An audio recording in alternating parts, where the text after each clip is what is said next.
அனைவருக்கும் வணக்கம். நாம் தமிழர் கட்சியினர் தாவேக கட்சி தலைவர் விஜய ரொம்ப விமர்சனம் பண்றதா அவங்களுடைய ரசிகர்கள் ரொம்ப குற்றச்சாட்டு வைக்கிறாங்க. இந்த குற்றச்சாட்டை நீங்க எப்படி பாக்குறீங்க? நாம் தமிழர் கட்சியினரா இதற்கு எப்படி நீங்க பதில் சொல்றீங்க? அதாவது நீங்க சொன்னீங்க விஜய் ரசிகர்கள் கோவப்படுறாங்க அப்படின்னு. அதான் பிரச்சனை. அதுதான் இங்க பிரச்சனையா. இன்னமும் அந்த ரசிக மனப்பான்மையிலே அவங்க அரசியல அணுகுறாங்க. அதான் பிரச்சனை. தொண்டர்களா மாறல. அந்த ரசிக மனப்பான்மையிலேயே தியேட்டர்ல விசிலடிக்கிற மாதிரியே அரசியல நினைக்கும் போதுதான் இந்த பிரச்சனை வருது. நம்ம விமர்சனங்கிற பார்வையில எப்படி விமர்சனம் வைக்கணும்னா, விஜய் நல்லவரு அப்படின்னு கட்சி தலைவர் சொல்றாங்க. ஏன் அவரை விமர்சனம் பண்றீங்க? அவர் நல்லவரு அப்படின்னா எந்த விதத்துல நல்லவரு? எந்த அடிப்படையில் நல்லவர்? எதன் அடிப்படையில் நீங்க நல்லவர்னு சொல்றீங்க?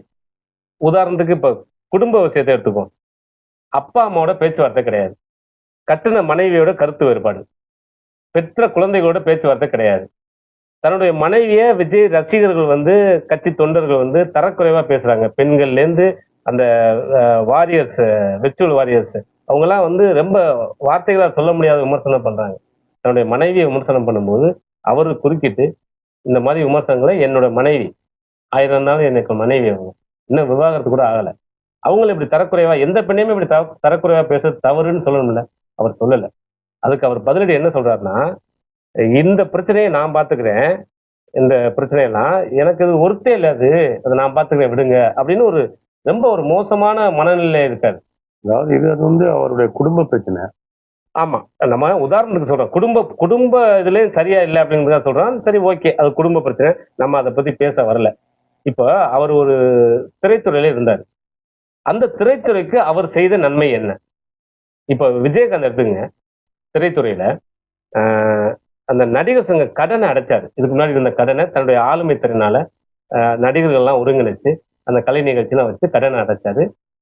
திரைப்பட கல்லூரி மாணவர்களை இயக்குநர்களா மாத்தினாரு. நம்ம ஆபாவானன், ஆர்.கே. செல்வமணி, எத்தனை பேர் மாத்தினாரு. அது மாதிரி இப்ப நடிகர்களை எத்தனையோ நடிகர்களை அறிமுகப்படுத்தினாரு, துணை நடிகர்களை அறிமுகப்படுத்தினாரு, சாப்பாடு போட்டாரு, உதவி பண்ணாருன்னு எத்தனையோ வரலாறு இருக்கு. இது நம்ம சொல்லல. அதனால பலன் அடைஞ்சவங்க இன்ன வரையும் அதை பத்தி பேசிட்டு இருக்காங்க. அந்த மாதிரி நீங்க ஏதாவது பண்ணீங்களா?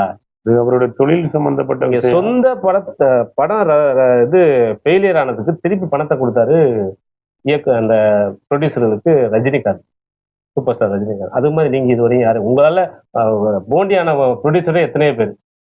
இது அவரு தொழில் சம்பந்தப்பட்டது. அவர் சரி, ஒரு நாட்டுக்கு சரி விடுங்க. அவர் அரசியலுக்கு இதுக்கு சம்பந்தம் அவர் தொழில் பண்ணாருன்னு சொல்றீங்க.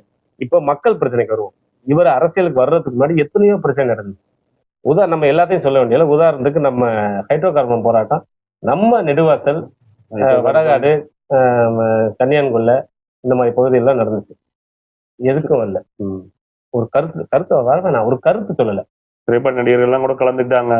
ஜிவி பிரகாஷ் கலந்துக்கிட்டாரு. பசங்க பட இயக்குனர் பாண்டியராஜ் கலந்துக்கிட்டாரு. நம்ம சத்யராஜ் குரல் பதிவு அனுப்பியிருந்தாரு. விஜய் சேதுபதி கருத்து சொல்லியிருந்தாரு. எத்தனையோ நடிகர்கள் கருத்து சொல்லியிருந்தாங்க. ஏன் நம்ம சூர்யா அகரம் பவுண்டேஷன் வச்சு எத்தனையோ பேரை படிக்க வச்சிருக்காரு. இது மாதிரி நீங்க எதுவுமே பண்ணல. மக்கள் பிரச்சனையில நீங்க உங்களை அடையாளப்படுத்திக்கல. அப்படி இருக்கும்போது எந்த அடிப்படையில நாங்க உங்களை நம்புறது அப்படின்னு விமர்சனம் பண்றாங்க. அதுக்கு முன்னாடி அவர் திரைப்பட நடிகரா இருந்தாரு. இப்ப அவர் அரசியலுக்கு வந்திருக்காரு. சரி, முழு நேரம் அரசியல் சொல்லிட்டு இனிமே படம் நடிகர் உச்சத்துல இருந்து அதெல்லாம் விட்டுட்டு தானே வந்திருக்காரு.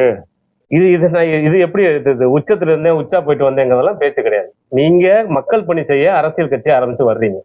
அது உங்க விருப்பப்படி தானே வர்றீங்க, சந்தோஷத்தானே வர்றீங்க.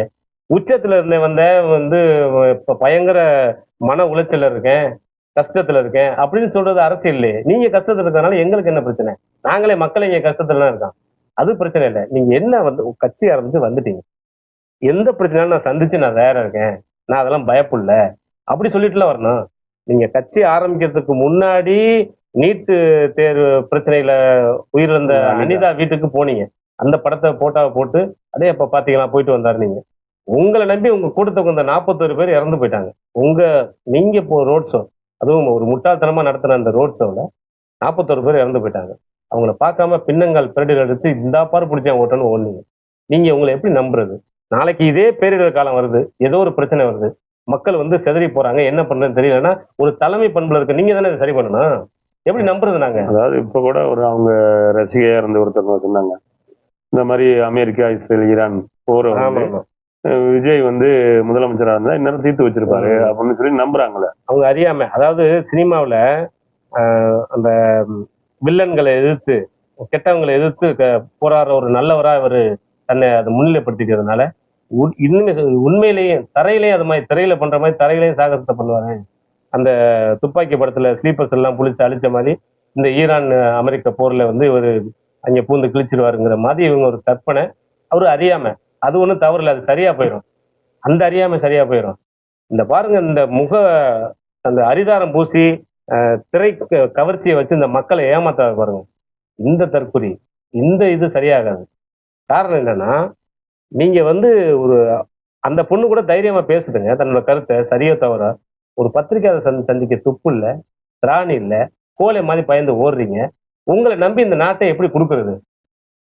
ஸ்ட்ரெயிட்டா வந்து இந்த காதல் திரைப்படத்துல சொல்லுவாங்க பாத்தீங்களா, ஒரு காமெடி ஆக்டர் ஒருத்தர் சொல்லுவாங்க. ஆமா, அந்த அமெரிக்க மாப்பிள்ளை அண்ணன் தம்பி அந்த கேரக்டர்ல நேரடியா ஹீரோ தான் பண்ண. அது மாதிரி ஒரு ஸ்ட்ரெயிட்டா முதலமைச்சர் வந்ததுக்கு அப்புறம் நிருபர்களை சந்திச்சு பேட்டி கொடுப்பாருன்னு நினைக்கிறேன். என்ன கொள்கை வகுத்திருக்கீங்க? சரி, இன்னைக்கு இப்படி இதை வச்சுங்க, இது கூட பிரச்சனை இல்லை, ஒரு கட்சி ஆரம்பிச்சிட்டாரு.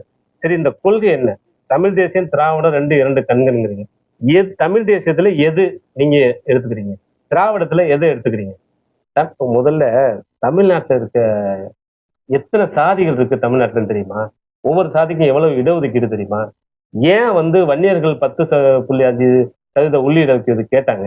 அதுக்கு என்ன காரணம் தெரியுமா? அது சம்பந்தமா அவங்க கருத்து இருக்கா உங்களுக்கு? முதல்ல ஏதாவது உள்ளிடஒதுக்கீடு எல்லாம் எதுக்கு கேட்கறாங்க? அருந்ததியர்கள் உள் இடஒதுக்கீடு எதுக்கு கேட்கறாங்க? அது எந்த இதுல இருந்து அந்த அவங்களுக்கு இடஒதுக்கீடு கொடுக்கப்பட்டிருக்கு? யாரோட இடம் அது? இதெல்லாம் உங்களுக்கு தெரியுமா? எதுவுமே தெரியாது. ஒரே ஒரு இது திரை பின்புலம் தான். ரசிகர் மனப்பான்மையில் உள்ள அந்த ரசிகர்களை ஏமாற்றி இந்த ஓட்டு வாங்கி நீங்க அதை பண்ண பாக்குறீங்க. இது வந்து நம்ம பாரதிராஜா, இயக்குனர் இமயம் பாரதிராஜா சொல்லுவாரு, ஒரு கரகாட்ட கலைஞர் அந்த கரகாட்டத்தை சிறப்பா ஆடுறதுனாலேயே அவனை அந்த ஊர் பஞ்சாயத்து தலைவர் ஆக்க முடியாது. அதுபோல சினிமாவுல நல்லா நடிக்கிறதுனாலயே விஜய வந்து நாடாளுக்கு அனுமதிக்க முடியாது. இது ஆபத்து. அதனாலதான் சொல்றோம், விமர்சனம் பண்றோம். தாவேக்காவோட அரசியல், விஜயோட அரசியல் இந்த தமிழ்நாட்டுக்கு ஆபத்து. எனது இலக்கு பெரிது, என் கனவும் பெரிது, தலைவன் தந்த வழியில் நடக்கிறேன். முன்னம் தோன்றி நிலத்தில் மூத்த பேரினத்தில் இன்னல் நீங்க ஏறி வருகிறேன்.